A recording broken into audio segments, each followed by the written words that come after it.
Friends, Mahanadi இன்றைய எபிசோடில் என்ன நடக்கலாம்? இன்றைக்கான எபிசோட் எமோஷனலான அதிரடியான எபிசோட் அப்படின்னே சொல்லலாம். குமரன் கங்காவுடைய வளகாப்பு ஃபங்க்ஷன் ரொம்பவுமே நல்லா நடந்துக்கிட்டு இருக்கு. இருந்தாலும் குமரனை கங்கா வந்து பேசிட்டாங்க. இப்போ அந்த வளைகாப்பு ஃபங்க்ஷனில் எல்லாம் சந்தோஷமாக விஜய், நிவின் எல்லாருமே டான்ஸ் ஆடி சந்தோஷமாக அதெல்லாம் வந்து அதை வந்து அப்படியே கொஞ்சம் கொஞ்சமாக வந்து செலிப்ரேட் பண்ணிக்கிட்டு இருக்கிறாங்க. ஒரு கட்டத்தில் பார்த்தோம் அப்படின்னா கங்கா அந்த யோசனையிலே இருக்கிறாங்க. எல்லா ஃபங்க்ஷனும் முடிஞ்சதுக்கப்புறம் பார்த்தா இப்போ குமரனோட அம்மா அங்கேருந்து கிளம்புறாங்க சாப்பிடாமையே. அவங்க தங்கச்சி மேரியும் கிளம்புறாங்க. ஏன் இப்படி கிளம்புறீங்கங்கும் போது இப்போ தான் பார்த்தா அவங்களாம் ரொம்பவுமே கோவப்பட்டு பேசுகிறாங்க. உங்கள் மக வந்து என்ன பேச்சு பேசுகிறாங்க, எங்கள் அண்ணனை என் பையன் அப்படின்னு சொல்லிட்டு அவங்களும் அவங்க என் பையனன்னு சொல்லிட்டு அவங்க அம்மாவும் பேசுகிறாங்க. குமரன் அப்போவுமே சமாதானம் தான் படுத்துறாரு. ரொம்பவுமே பேசிடுறாங்க. பேசினதுக்கப்புறம் சமாதானப்படுத்திடுறாரு. அடுத்து குமரன் வந்து காவேரிட்ட சொல்லி அந்த பையை எடுத்து வர சொல்லி கொஞ்சம் பணம் கொடுத்து அந்த பணத்தெல்லாம் எல்லாம் மற்ற விஷயத்துக்கு எல்லாம் செட்டில் பண்ணுங்கள், எனக்கு இன்னும் கொஞ்சம் வேலை இருக்குது, நான் அதை போய் முடிச்சு கொடுத்துட்டு வந்துடுறேன் அப்படிங்கிற மாதிரி சொல்கிறாரு. ஏன்னா கடைசியாக கொஞ்சம் வேலை இருந்துச்சு இல்லை, அந்த வேலையை முடிச்சு கொடுத்துட்டு வந்துடுறேன்னு கிளம்புறாரு.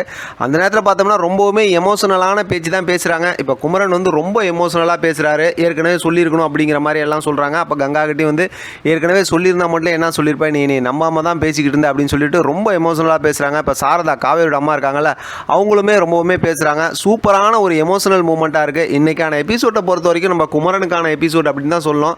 அவர் எந்த அளவுக்கு தன்னோட மனைவி மேலே பாசமாக இருந்தார், என்ன தான் இருந்தாலும் என்ன நடக்குதுங்கிறத புரிஞ்சிக்கலனாலும் அவசரப்பட்டு வார்த்தைகளை பேசக்கூடாது அப்படின்னு சொல்லிட்டு ரொம்ப அழகாக சொல்லியிருந்தாங்க இன்றைக்கான எபிசோடில். அது மட்டும் இல்லாமல் நம்ம குமரனை ரொம்பவுமே மிஸ் பண்ணுறோம். ஏன்னா பிக் பாஸில் தூக்கி போட்டாங்க. இந்த மாதிரி ஒரு கேஷுவலாக ஆக்ட் பண்ணுற ஒரு நடிகரை கொண்டு வந்தாங்கன்னா தான் நல்லாயிருக்கும். நம்ம பேசிக்கிட்டு இருக்க இன்னொரு முக்கியமான ஒரு சீரியல் அப்படின்னு பார்த்தா சிந்து பைரவி. அதுலேயும் ஒரு முக்கியமான வில்லனை தூக்கி உள்ளே போட்டாங்க அங்கே பிக் பாஸில் நடக்கிற கொடுமைலாம் பெரும் கொடுமை நடந்துகிட்டு இருக்குது. அதெல்லாம் பேசினா என்னென்னமோ பேசலாம். ஏன்னா அது வந்து பிக் பாஸ் நிகழ்ச்சி ரசிகர்கள் தான் அதை முடிவு பண்ணணும் அப்படிங்கிற அளவுக்கு நடந்துகிட்டு இருக்குது பிக் பாஸில். அது சம்மந்தமாக அப்புறம் பேசலாம்.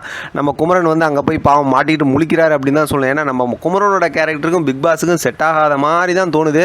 பார்க்கலாம் என்ன நடக்குதுன்னு. சரி, இப்போ நம்ம கதைக்கு வருவோம். மறுபடியும் பார்த்தோம் அப்படின்னாக்கா இங்கே ஃபங்க்ஷன்லாம் முடிஞ்சதுக்கப்புறம் நான் அந்த விஷயத்தை செஞ்சு கொடுத்துட்டு வரேன்னு சொல்லி அங்கேருந்து கிளம்புறாரு. விஜய் தான் கூட்டிகிட்டு போகிறாரு. நிவின் வந்து வழி அனுப்புகிறாரு. குமரன் கிளம்பி போயிடுறாரு. அப்போ இதோட இந்த கேரக்டர் வந்து போயிட்டு அடுத்து புது கேரக்டர் இன்ட்ரடியூஸ் பண்ணுவாங்க. இன்றைக்கி புது கேரக்டர் வருவாங்கன்னு எதிர்பார்த்தேன், வரல. நாளைக்கு அநேகமாக வருவாங்கன்னு நினைக்கிறேன். அடுத்து வீட்டில் பார்த்தோம் அப்படின்னா சாரதா வந்து இப்போ கங்காவை பிடிச்சி பேச்சு பேசுகிறாங்க. இருந்தாலும் கங்கா வந்து அப்படி இப்படின்னு தான் பேசிகிட்டு இருக்காங்க. இருந்தாலும் யோசிச்சிருக்கணும், நீ பண்ணது ரொம்ப தப்புன்னு சொல்லி எல்லாம் மாறி சொல்லிட்டு இருக்காங்க பாட்டி எல்லாரும். இப்போ எமோஷனலாக பார்த்தோம்னா பிரேக் டவுன் ஆகி அப்படியே கங்கா அழுதுகிட்டு இருக்காங்க. அதோட இன்றைக்கான எபிசோட் முடிச்சிருக்காங்க. அது மட்டும் இல்லாமல் அடுத்து நம்ம டேரக்டர் புதுசாக ஒரு கதையை உள்ளே வந்து சொருவிட்டார் அப்படின்னு தான் சொல்லணும். ஏன்னா நம்ம டேரக்டர் வந்து அடுத்து எமோஷனல் கொண்டு வருவார்னா எதிர்பார்த்தேன். அது அநேகமாக நான் எதிர்பார்த்த மாதிரியே ஹாஸ்பிட்டல் சீக்வன்ஸ் தான் கொண்டு வந்துட்டார்.